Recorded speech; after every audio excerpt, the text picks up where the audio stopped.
नमस्कार। Ram Ram. BNA network के YouTube channel पर आपका स्वागत है। मैं हूं कुलभूषण।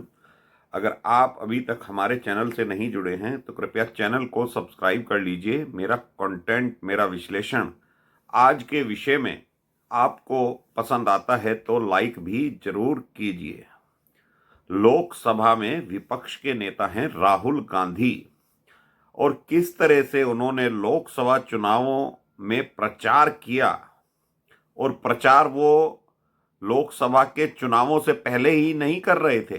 ये बातें वो राज्य में होने वाले विधानसभा चुनावों में भी वादे कर रहे थे कि खटाखट खटाखट पैसा लोगों के खाते में आया करेगा। लेकिन जो लोकसभा चुनाव में प्रचार के दौरान देखा गया, इतना अग्रेशन देखा गया राहुल गांधी में कि 8,500 रुपया प्रति माह महिलाओं के अकाउंट में डाला जाएगा, और वो भी खटाखट खटाखट खटाखट कहते थे। हर रैली में तालियां बजवाते थे कि बस वोट दे दो और तुरंत पैसा आपके अकाउंट में आ जाएगा। और कई जगह तो इन्होंने फार्म भी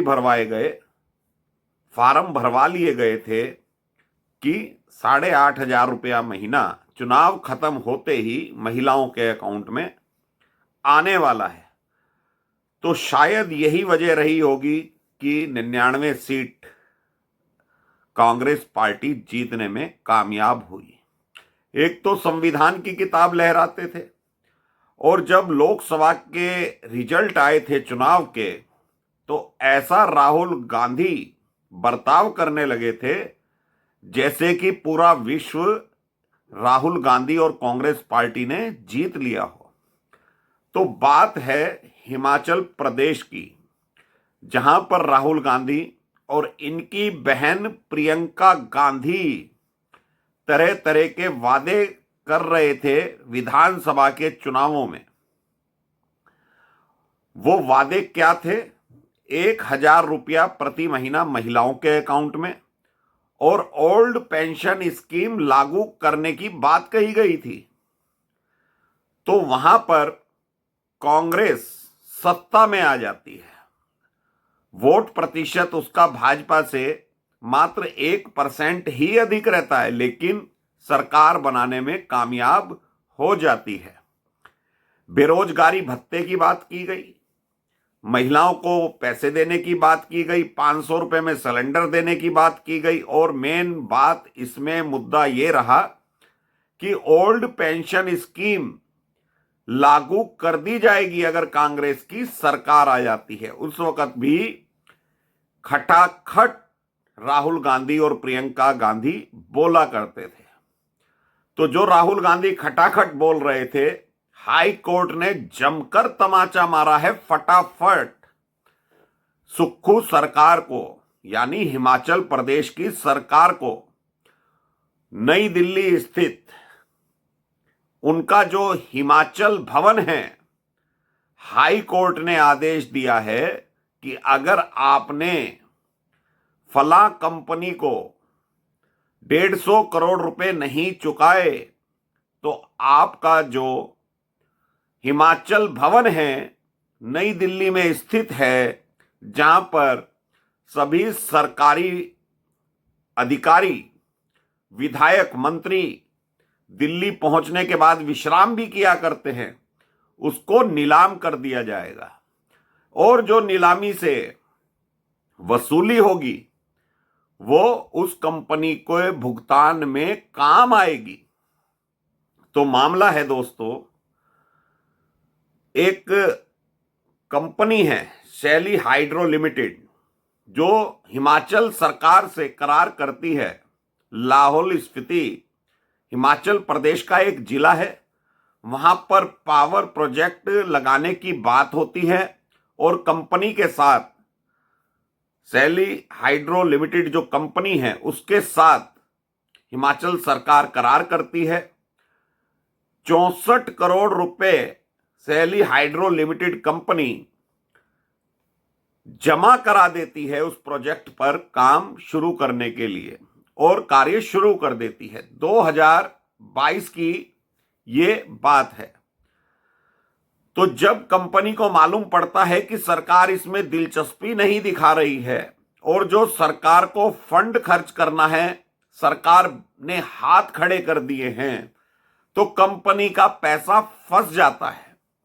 और जब कंपनी का पैसा फंस जाता है तो कंपनी हाथ पैर मारती है कि भाई जो उसने 64 करोड़ रुपया इन्वेस्ट किया है वो उसको वापस दिला दिया जाए।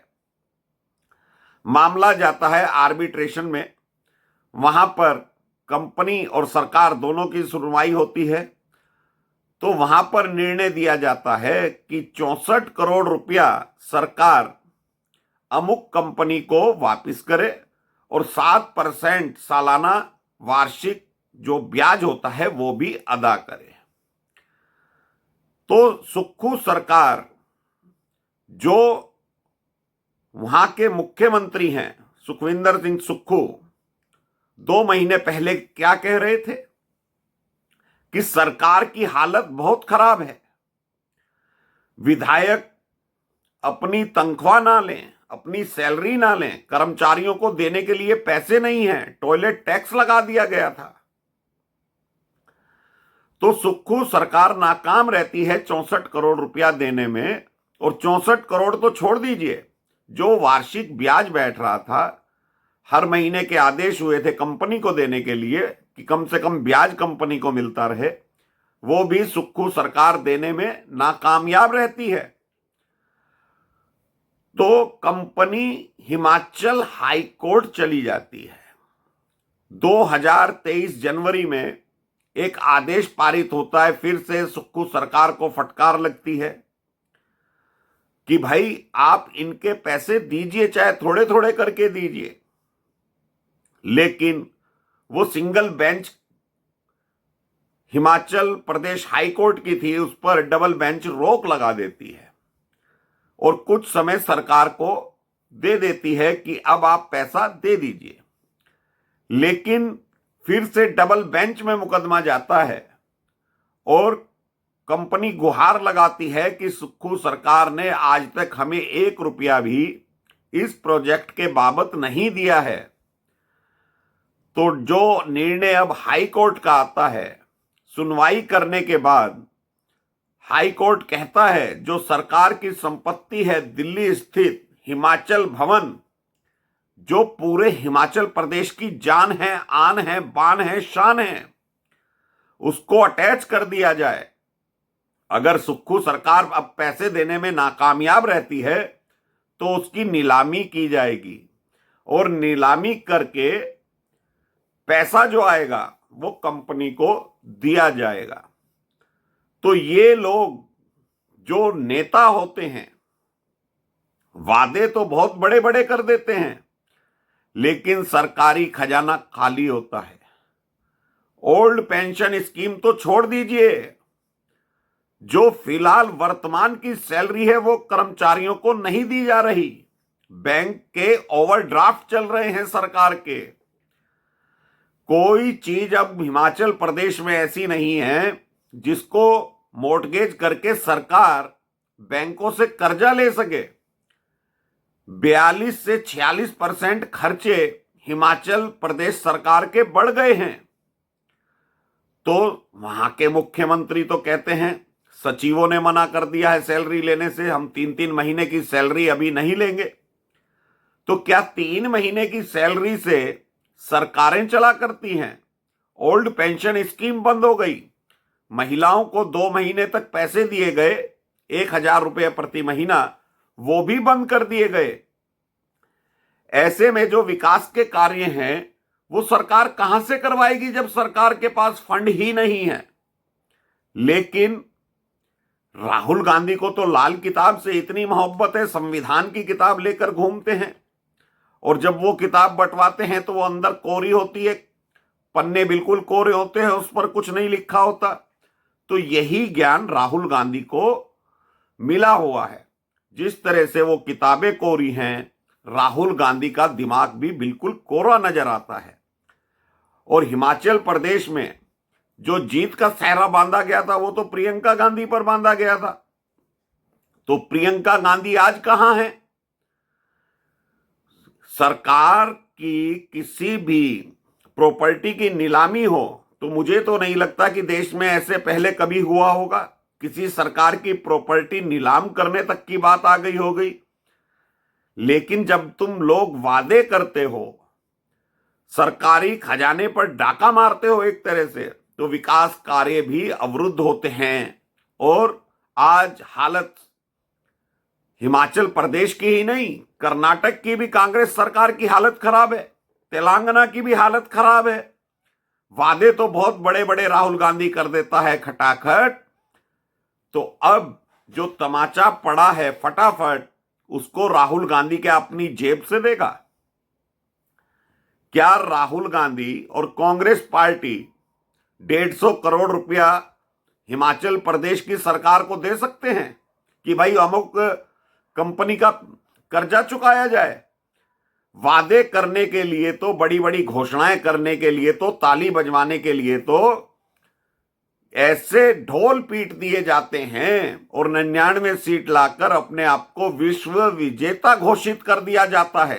जननायक की उपाधि दे दी जाती है वामपंथियों के द्वारा। तो ऐसे क्रियाकलापों से सरकारें नहीं चला करती। आपके पास सैलरी देने के पैसे नहीं हैं, कहते हैं ओल्ड पेंशन स्कीम लागू कर देंगे।